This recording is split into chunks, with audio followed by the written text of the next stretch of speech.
I'm dead. I was dead an hour ago. Now I took a bath and I feel better. But let's start at the beginning. Konnichiwa minasan. You know those days where everything just goes to shit, and when you don't think it can get any worse, it gets worse? That's me today. So a little backstory. I want you to know, at this point I'm 5 days sleep deprived. 5 days. It started, of course, from when I traveled from Norway to Japan. I did manage to sleep on the plane, but not a lot. But you know, it's just shitty sleep. And what I did, which I don't recommend anyone, is that I took a night bus the same day I landed in Japan. So I landed 8 in the morning. So of course I had to keep myself awake. I spent the entire day in Tokyo, extremely tired at the end of the day. And then I took the night bus to Osaka. But did I book like one of those fancy schmancy night buses? No. Did I go for the cheapest option? Yes. It is basically just a bus where you can go, okay, night, right after traveling all the way from Norway. And then when I got to Osaka, I arrived at 6 in the morning. And when I got to the hostel that I was gonna work at, and then the manager asks, is it okay if you start working now? And I looked at him and I said, do you mean like now? Now? And he was like, yeah. I was like, you know that I just got from Norway, right? The jet lag, and then I took a night bus. He knew all of this, of course, but I was like, sure, I don't mind working a couple of hours. So I did. At that point, I was so tired that I was like, it's fine. I'm just gonna work those 2 hours. And it actually went pretty well.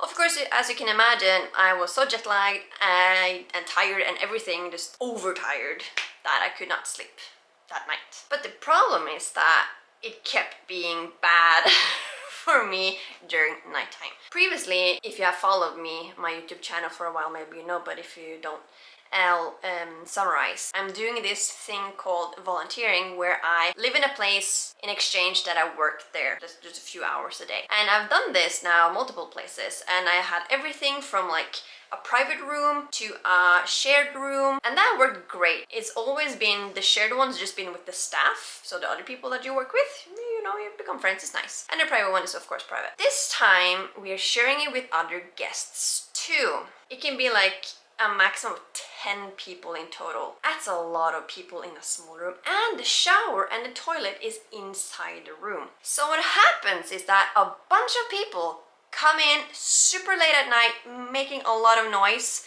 people going up to pee, turning on the lights. A dude took a shower at 3:30 in the morning. And not only that, but I also get bitten by bed bugs. Sucks. This is the 5th day, 5th night, I just can't properly sleep. I'm awake hours at night. I fall asleep super late, and I just get woken up all the time by the other guests. So at this point I was like, I didn't know what to do. Everything just sucked, and I feel like it was just draining me of energy and happiness. So luckily my husband was like, you know what, get out of that hostel, go to a hotel. So that's where I am. So he booked 2 nights at a hotel for me, so that I can actually get proper night's sleep. And I also sent a message to the manager and asked to be moved from that room to a different floor, and because on the 3rd floor there's like 4 beds in this room and 4 beds in that room. It's much better to have just 4 in total than 10 in total.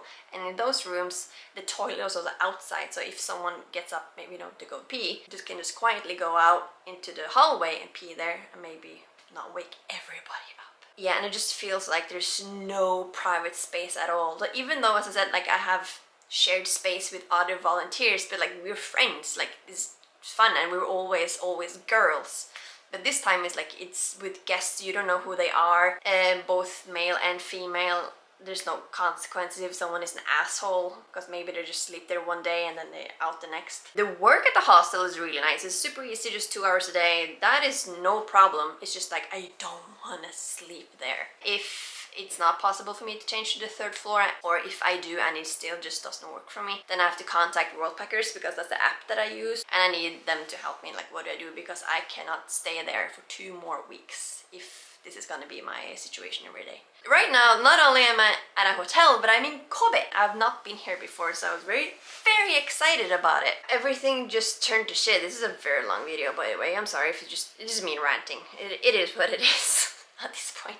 Got here and I had this super cool idea for a video, and I was actually pretty stoked. And I got to the hotel to just put my big backpack with all my stuff, so I didn't have to drag it around. And I was like, yeah, you take this one. I was like, oh, wait, sorry, my wallet is in there. Like, oh my god, I need my wallet. Walked out and there's just so many things that went wrong. First of all, I realized that I didn't bring my power bank or extra batteries from my camera. Battery I did have in my camera was almost all used up, so I was like, oh my god, no. And at that point I was like far away from the hotel, and Google Map for some reason was like, okay, it's 20 minutes to this place. I was like, okay, I can walk, that's fine. But for some reason it took me over 40 minutes. It was not right at all. And at some point I changed the address somehow. I didn't notice because my brain is scrambled eggs at this point. And I was like, what is this? And I'm just so confused by everything, and the stations here are so confusing too. I don't know if it's because I'm sleep deprived, or if it's just Kobe is an old city. It has like an old city feeling. But the train station was so difficult to understand where to go.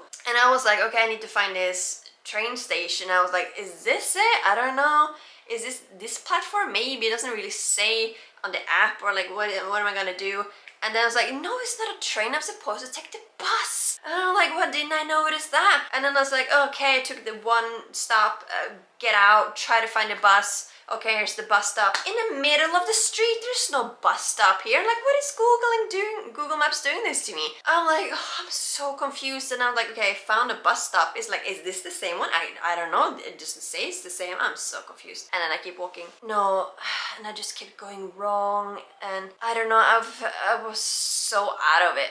Luckily, I got back here around 1:30, and I was ready to beg the people, like, please let me have the room, please tell me it's done.